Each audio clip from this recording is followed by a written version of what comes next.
Modern Yu-Gi-Oh is dying. Yeah, that's right. Modern Yu-Gi-Oh is dying. Now, what do I mean by this? Obviously, we've been having YCS with record numbers, and obviously, people are still going to events, showing up and showing out. But at least in my local scene, modern Yu-Gi-Oh is dying.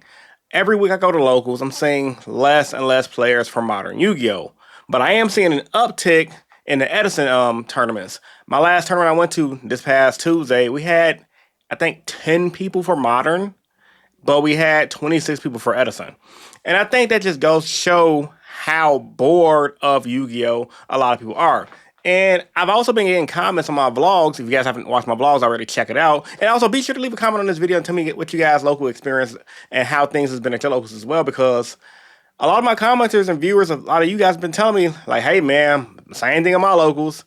Edison's been getting more players than modern. Some people are saying, hey, my car shop stopped hosting Yu-Gi-Oh! Some people are even saying, hey, we get locals, but it's like 8 people and they're all sweats, so I don't really want to go play. Now, that's neither here or there because now, honestly, like, one thing I don't like when it comes to like people complaining about the card game is people playing the best decks. People want to win, it's a competitive thing. You gotta expect that. But what I don't like about the way Konami is running Yu-Gi-Oh! Is it's just the constant power creep. And like I've said in times and time again, the only way to really truly fix Yu-Gi-Oh! Is a reset and or set rotation, which is something that we won't get because a lot of players, TCG and OCG, will quit the game if that happens because they feel betrayed by Konami, which is the dumbest thing in the world. But I think the reason why Yu-Gi-Oh! On a local level, at the very least, is dying, is just simply due to the fact that there's multiple things that goes on at the locals. For one, locals are hosted at different times, meaning most locals I've seen, at least in the Chicagoland area, are doing tournaments throughout the week, and only a couple are doing tournaments on the weekend. I personally go to the ones throughout the week, and I have been to the ones on the weekend, so results may vary. But the ones I go to throughout the week, I remember at the peak last year, even earlier this format, 20 people, 30 people. People was showing up and showing out to play Yu-Gi-Oh! Because they were excited about the new Rizal Malice format. They were tired of Tillum and Snake Eye. And as the format became more toxic and it showed that Rizal was actually more of a toxic deck that people thought it was because believe it or not, back in October, a lot of people thought Rizal was going to be a mid deck and they didn't think it was going to be doing anything in the TCG. And of course, if you guys were following an OCG like myself, you would have realized that saying the best deck in the OCG is going to be mid in TCG is straight up dumb. So, as the format progressed, as I was stating, people started to go to locals less and less and less. And I've seen a lot of people competitively that I know personally just they started playing more Edison because even though, like I've said on this channel, Edison has its own issues and older formats have their own issues, it's less complicated to play these older formats and it's more complicated to play the new formats. Like if you play Edison and I'm just watching Edison games, you can kind of understand what's going on if you ain't played Yu-Gi-Oh! In 5 years. You're like, okay, I see a Synchro Monster on the board. He has one back row. He set another card pass. It's a lot of back and forth gameplay. Now, modern Yu-Gi-Oh! Does have back and forth gameplay, but what modern Yu-Gi-Oh! Also does have a super high level of complexity that, if I'm being honest, doesn't justify the level of reward we get for playing this game because think about the combo decks right now. Mitsurugi Raizo, there's tons of different combo lines. Every deck in the format has 1,001 different combo lines to get you to the same field. So the complexity of the modern format that I like about it is it does reward skill, but there's a cost to that. And the cost is the average individual who works a 9 to 5, which let's be real right now, is a majority of Yu-Gi-Oh players nowadays. This ain't teenagers. This ain't a lot of people in their early 20s. Yeah, there's a lot of people in their early 20s who play Yu-Gi-Oh, but they're getting older. They're not getting younger. It's the reason why most of the recent YCS winners, and in all honesty, are young because these are the guys who can honestly put enough time and energy to win said events. That's not to say you can't top an event as an old hitter. There's tons of older guys in their 30s, late 30s that top events. But still the amount of time you have to put into learning these decks and the complexities and learning bad matchups, specific rogue decks that are popular in the metagame, it eats up too much of your time. And the average Yu-Gi-Oh player just aren't gonna dedicate that time to learn the current metagame because they have families. I have a son. I have other hobbies I want to do, and that's the majority of you guys. I think there's only a small percentage of people who actually are so into Yu-Gi-Oh that they're willing to put everything else aside to do well at these events. And kudos to them. Like, hey, I ain't hating on them. I'm not knocking them, but it just is what it is. But that's also why a lot of people find things like Edison attractive because when they're playing Edison, it's not that complex. Okay, I know how to do a synchro summon here. And yeah, there's skill within Edison, and obviously there's the same players who do well. Even locally, I see the same guys do well all the time. But there's less complexity within the gameplays within the decks you're using. So for example, I see somebody play an Edison card, I can read it in 2 seconds and call it a day, fully understand the card in effect. Playing modern Yu-Gi-Oh! Every damn near card has a full paragraph of text, and you have to read and comprehend every little thing of that text.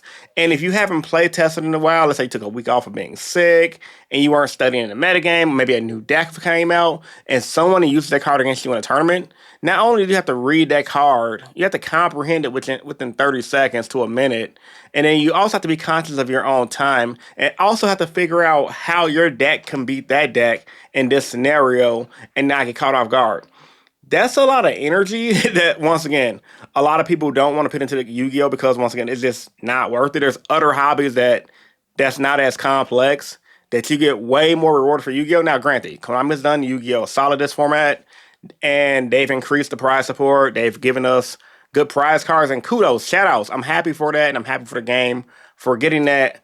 I'm just trying to educate you guys why I think this is happening, and I want you guys to chime in on it in the comments because I truly believe this is going to hurt the game a lot. Like, I'm seeing decrease in interest of modern Yu-Gi-Oh! And even if people that aren't playing Edison, they're playing other card games. Like me, for example, I play Beyblade X. I love Beyblade X. I've been watching more Beyblade X on YouTube, just different things, than Yu-Gi-Oh! Content. And that's mainly because it's way more fun.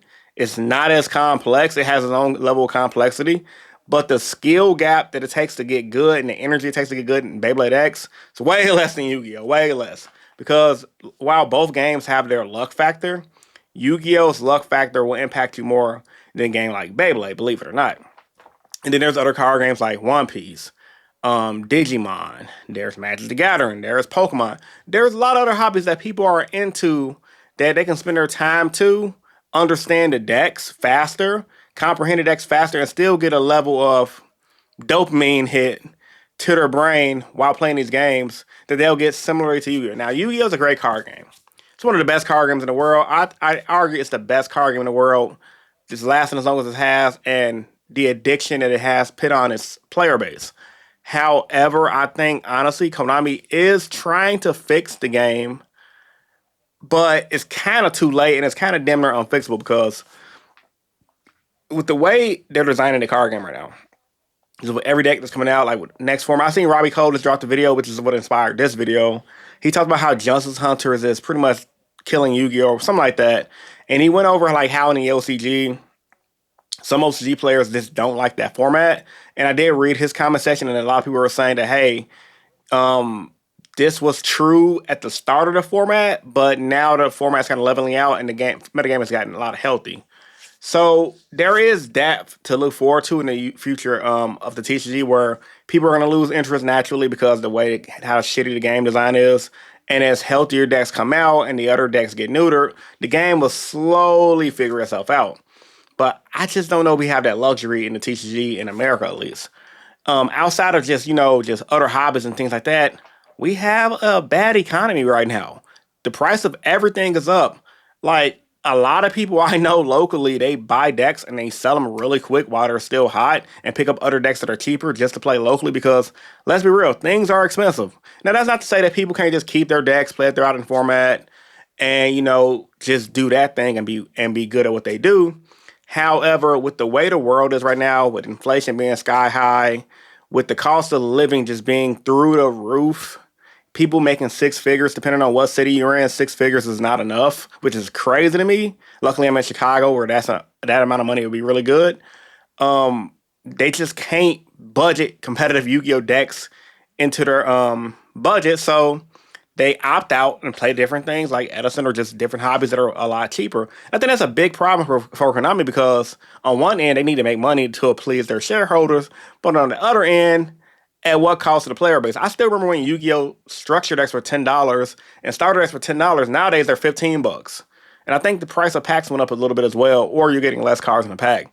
So it's just kind of like, I'm just wondering, when will things get back to how it was in 2014, 2015, when the game truly was at a point where it was up there in speed, but it really wasn't there. It really wasn't crossing the threshold that made people just mentally check out. Because I'll be honest with you guys, man, I played a lot of games, was play testing for nationals. I did play test some. I did play test a rogue deck for nationals, which was Regenesis featuring Thunder King Ryo. I got my deck list posted on my members tab, on my community tab for members only. So if you guys want to see my deck list for that, become a channel member at low as $1.99 a month. You go check out my deck list with a replay for my community tab. The deck is okay, but it just couldn't compete consistently in the current metagame. But I did win some games against Mitsu Raizo, which was pretty cool. Shameless plug. But a lot of times when I'm playing, I just mentally check out. I'm like, okay. Because I know my opponent's going to do my, okay, he's doing a little stupid combo. I can't really interrupt with it. It's going to take like 5 to 10 minutes, 20 minutes tops. Is he done yet? Is he done yet? Is he done yet? Okay, cool. My turn to draw. Did I draw it out? Nope, let's go to game 2. Or, depending on my hand, depending on what his deck does, like if he's playing Mitsu Raizo, he's going full combo, and I only open up one hand trap. I can't stop what he's doing, so I'm finna just get hand loop for 2, watch him end this board with freaking Detonator, the Raizo Field Spell, potentially Forbidden Droplet because people are playing that now, as well as the Mitsurugi monster that says, hey, negate your effect or pitch a card. How can anybody really enjoy that type of play style and playing? Now, once again, is the format complete shit? No. Is it back and forth in this format? Yes. But does that change the fact that it's boring as hell and people rather just do something else? No, it does not. Like I said, my local scene, the numbers are low, and I'm hearing that's consistent across the board for a lot of you guys as well. But once again, we still do get big numbers at events. We're still probably gonna get like 2K people at nationals. But I would also argue as well, the number has been like that for nationals and YCSs for years. It hasn't gone up. It's only really kind of stayed stagnant, dips, get back to what it used to be, but it hasn't gone to like 3K YCS events and 4K YCS events. You would think if Yu-Gi-Oh was on an upward trajectory, that would be the norm, but it's not. So I would honestly make an argument and say, I think modern Yu-Gi-Oh is dying. And honestly, slowly but surely, people are enjoying Yu-Gi-Oh, but they're just doing for Edison or whatever alternate format they want to do, like Gold. Some people are trying to play the old toss formats. And a lot of players are just fed up with the current game. They're developing their own leagues and supporting that more than they're going to support Konami's official events. I'm really interested to see how the RBT Indiana is going to go on, because that's happening the same weekend as Yu-Gi-Oh! Nationals. Shout outs to Bro who's running that event. That's really ballsy, running your event during Nationals. And I honestly hope it's successful, because we need more competition for Konami to see, like, hey, players don't really like the way the current game is going. Players like the way the old game was. Maybe we can do something to fix this, even if we can't fix it right away. Like I said, truth be told, I think they should just do a ban list where they just ban everything, make a core set, and revamp it into like a whole set rotation system. Because let's be real, man, most people who play competitive Yu-Gi-Oh, they're only gonna play the best decks. And if you ban everything and make a core set and make a bunch of dope decks fun, at the very least, you'll spark creativity amongst the players and give the players something to look forward to if you do it right, and if you but if you design your format to be somewhat of a slower pace, similar to an old Edison format. So, with all that being said, man, let me know what you guys think about this topic. Comment section down below. Like the video if you're new here. Want to subscribe for more? Subscribe more. We're almost at 23K subs. And check out my channel sponsors in the description down below. Guys, made it to the end of the video. Hashtag Rogue Army in the mother effing chat. I'm your boy Rogue, and I'm out. Peace. See you guys in the next video. Peace.